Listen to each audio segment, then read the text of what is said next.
आजीविका सहयोग परियोजना से मिली प्रेरणा से ग्रामवासी उत्पादक समूहों व निर्बल उत्पादक समूह का गठन कर बेहद खुश हैं।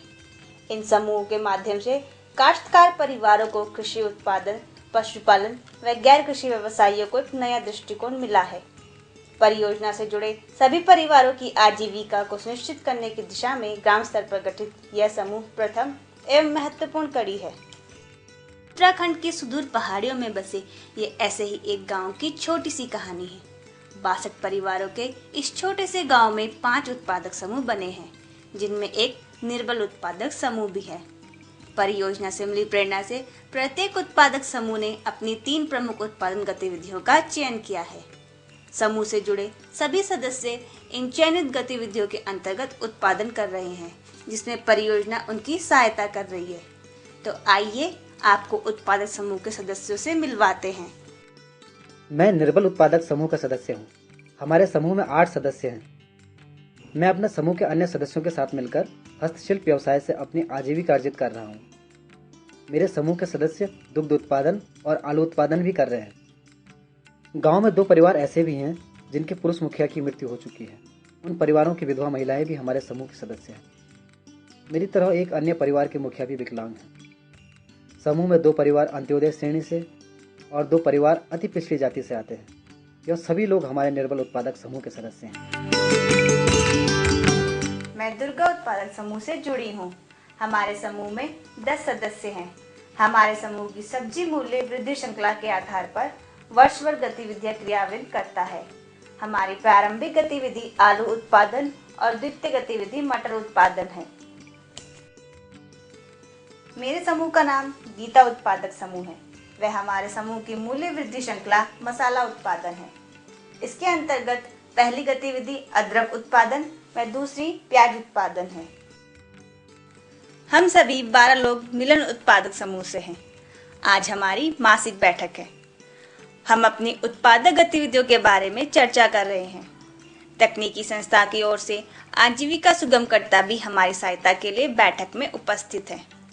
हमारे समूह की प्रारंभिक गतिविधि दुग्ध उत्पादन है। हम पारंपरिक अनाज के अंतर्गत मंडुआ उत्पादन और चारा उत्पादन भी करते हैं। हमारे समूह का नाम एकता उत्पादक समूह है। हमारे समूह में 10 सदस्य हैं। हमारे समूह की प्रारंभिक उत्पादन गतिविधि मसाला मूल्य वृद्धि श्रृंखला के अंतर्गत हल्दी उत्पादन है।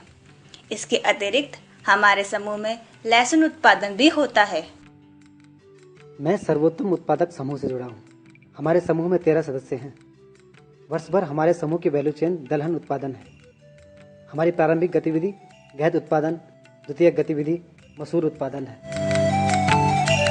तो देखा आपने किस प्रकार गांव में 6 उत्पादक समूह अपनी अलग अलग उत्पादक गतिविधियों से जुड़े हुए हैं। बेहतर प्रबंधन के लिए सभी उत्पादक समूह अपनी एक खाद्य सुरक्षा सुधार योजना बनाते हैं। इस योजना निर्माण के बाद ही परियोजना से सहायता राशि समूह को प्राप्त हुई है। हमारी परियोजना का प्रयास है कि बेहतर प्रबंधन व तकनीकी ज्ञान से उत्पादक समूह की उत्पादन क्षमता में वृद्धि हो, ताकि हमें अपने उपयोग के अतिरिक्त व्यापार हेतु बिक्री योग्य अधिक उत्पादन प्राप्त हो सके। इस अधिक के उत्पादन को आजीविका संगठन के माध्यम से स्थानीय, राज्य, राष्ट्रीय व अंतर्राष्ट्रीय स्तर पर व्यापार किया जा सके। आजीविका संगठन स्तर पर किए गए इस व्यापार से मिले लाभ से ही उत्पादक समूह के सदस्यों की आजीविका में वृद्धि होगी। अपनी उत्पादन गतिविधियों के सफलतापूर्ण संचालन हेतु यह समूह विभिन्न राज्य के विभागों द्वारा चलाई जा रही योजनाओं का लाभ ले रहे हैं। तकनीकी संस्था की सहायता से समूह अपनी नगद व ऋण की आवश्यकता की सीमा का अनुमान लगाते हैं। जहां आवश्यकता हुई है वहां समूह बैंक से जुड़कर वित्तीय सहायता भी प्राप्त करते हैं। बैंक समूह की आवश्यकता को देखते हुए अपने मापदंडों के आधार पर प्रत्येक समूह की नगद साख सीमा का निर्धारण करते हैं। एकीकृत आजीविका सहयोग परियोजना द्वारा प्रत्येक समूह को वित्तीय सहायता प्रदान की गई है। परियोजना से मिली वित्तीय सहायता का उपयोग समूह के सदस्य चक्रीय कोष के रूप में करते हैं, अर्थात आवश्यकता पड़ने पर राशि को उत्पादन गतिविधियों में उपयोग करते हैं व बाद में समूह में जमा भी कर देते हैं।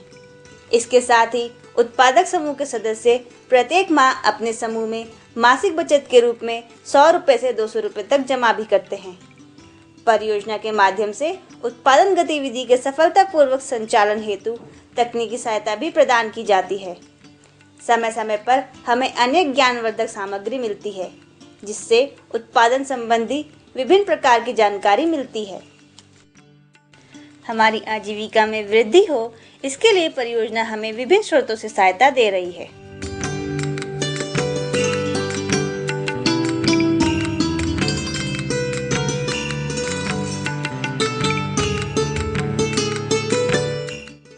खाद्य सुरक्षा सुधार योजना से समूह के सदस्यों ने मिलकर उत्पादन गतिविधि के लिए बहुत सोच समझ कर विचार किया था। जैसे उदाहरण के तौर पर चयनित गतिविधि हेतु प्रत्येक सदस्य के पास कृषि योग्य भूमि की गणना की, उपलब्ध कृषि योग्य भूमि पर चयनित फसल के अनुरूप सिंचाई व्यवस्था को भी अपनी योजना में बताया। जैव उर्वरक और जैव कीटनाशकों के लिए विशेषज्ञ व्यक्ति अथवा संस्थान चिन्हित किए।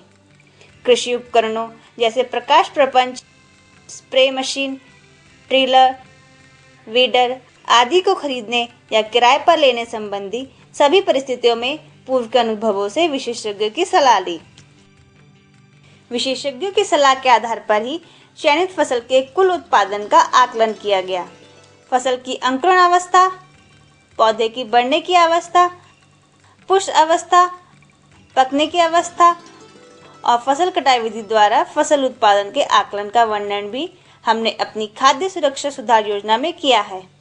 समूह की सिंचाई हेतु यदि LDPE टैंक की आवश्यकता पड़ी तो एकीकृत आजीविका सहयोग परियोजना से इस हेतु समूह को अतिरिक्त सहायता भी दी गई।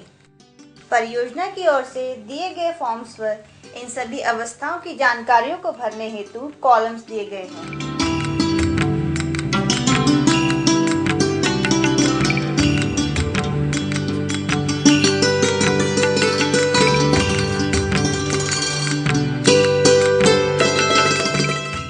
समूह चयनित गतिविधियों की कुल उत्पादित फसल में से कितना उत्पादक समूह के सदस्य स्वयं करेंगे।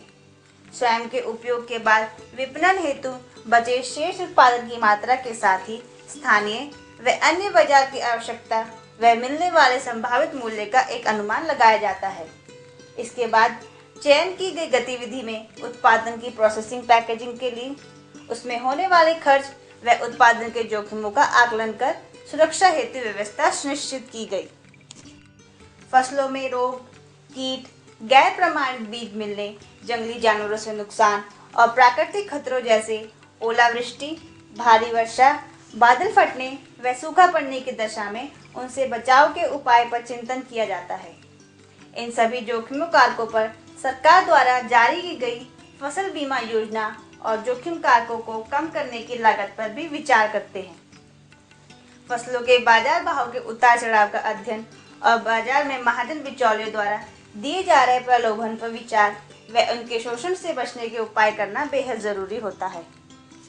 फसल से तैयार उत्पाद के परिवहन का खर्च और उत्पादन की अन्य लागत का विचार भी तो जरूरी है। हाँ, बिल्कुल सही। इन सभी बिंदुओं पर विचार के उपरांत ही अपने उत्पादन को बढ़ाने के लिए ऋण की आवश्यकता व परियोजना से मिली सहयोग राशि के उपयोग पर भी विचार करना होता है। एकीकृत आजीविका सहयोग परियोजना से प्रत्येक समूह को उत्पादक गतिविधि संपादन हेतु अनेक तकनीकी जानकारी भी मिली है। खाद्य सुरक्षा सुधार योजना निर्माण में इन जानकारियों का भरपूर उपयोग किया जाता है।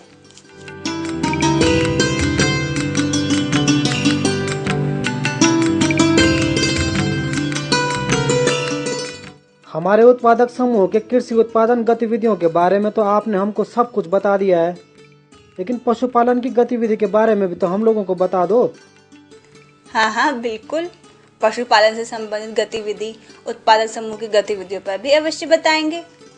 जिन उत्पादक समूह की गतिविधियां यदि दुग्ध उत्पादन है तो समूह के सदस्यों से गाय व भैंसों की संख्या व उनकी नस्ल आदि की जानकारी ली जाती है, और यदि बकरी या मुर्गी पालन भी है तो उत्पादक समूह उनसे प्राप्त होने वाले मांस की मात्रा व उसके विपणन की व्यवस्था, बकरी या मुर्गी पालन में उनकी नस्ल आदि पर भी विचार करते हैं।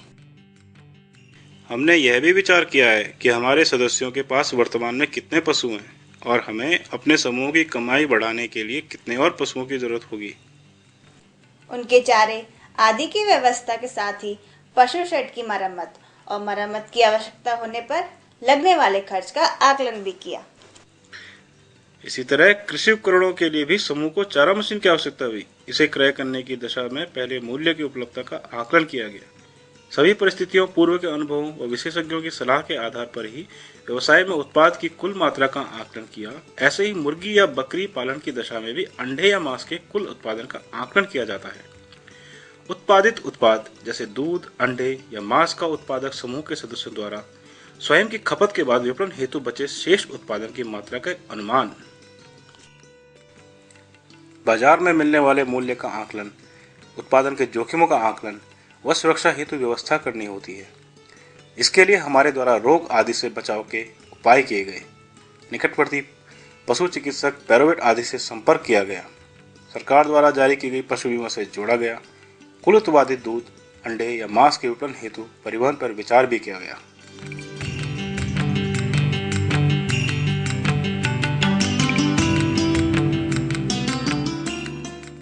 हमारे गांव में ग्रामवासियों ने कई उत्पादक समूह बनाए हैं। वे अपनी अपनी आजीविका गतिविधियों पर विचार भी करते हैं। इतना ही नहीं, हमारे गांव के लोगों ने कृषि व पशुपालन के साथ साथ गैर कृषि गतिविधियों को भी अपनाया है, जिससे आज हमारा गांव बेहद तरक्की कर रहा है। ग्रामीण स्तर पर हो रहे किसी गैर कृषि गतिविधि जैसे बुनाई, सिलाई, हस्तशिल्प, हथकरघा, लोहार, दुकान आदि का चयन यदि कोई समूह अपनी प्रथम गतिविधि के रूप में करते हैं तो उसकी खाद्य सुरक्षा सुधार योजना ग्रामीण गैर कृषि गतिविधि के अंतर्गत बनती है। इस संबंध में उत्पादक समूह ने निम्न बिंदुओं पर विचार किया है। चयन किए गए व्यवसाय से वर्तमान में गांव के कितने परिवार जुड़े हैं व कितना उत्पादन हो रहा है। अपनी आजीविका सुनिश्चित करने हेतु उत्पादक समूह को लक्षित उत्पादन को प्राप्त करने के लिए कितना उत्पादन करना होगा। उत्पादन हेतु कच्चे माल की आपूर्ति के लिए ट्रांसपोर्ट व भंडारण आदि की व्यवस्था करनी होती है। उत्पादन में उपयोग होने वाले औजार व मशीनों की उपलब्धता और उन्हें क्रय करने की स्थिति में उत्पादक समूह की कुल पूंजी के उपयोग की गणना करते हैं। उनके रखरखाव आदि की व्यवस्था से पूर्व इसमें होने वाले व्यय का आकलन बेहद जरूरी होता है। समूह ने अतिरिक्त पूंजी की आवश्यकता पड़ने पर बैंक आदि वित्तीय संस्थाओं से सहायता प्राप्त करने हेतु आवेदन किया।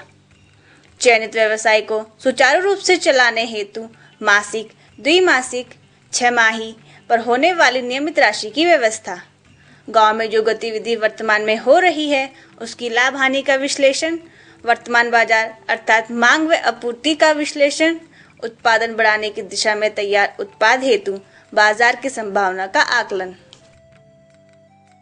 व्यवसाय करते समय भविष्य में आने वाली संभावित चुनौतियों के लिए हमेशा सजग रहना होता है।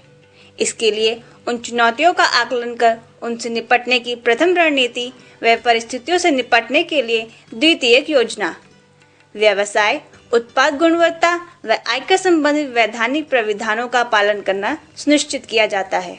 हम जो भी व्यवसाय करने जा रहे हैं, क्या उत्पाद समूह के समस्त सदस्य उसके लिए प्रशिक्षित है? यदि नहीं तो प्रशिक्षण हेतु संसाधन की व्यवस्था। इन सभी बिंदुओं पर विचार करने के बाद समूह ने परियोजना द्वारा दिए गए इस फॉर्मेट पर अपनी खाद्य सुरक्षा सुधार योजना का निर्माण किया। इस तरह आज गांव में एकीकृत आजीविका सहयोग परियोजना से मिली प्रेरणा से ग्रामवासियों ने अपने स्तर पर कई उत्पादक समूहों का गठन किया है। समय समय पर परियोजना से मिल रही जानकारी का सही उपयोग कर अपनी आजीविका बढ़ाकर बेहद उत्साहित है।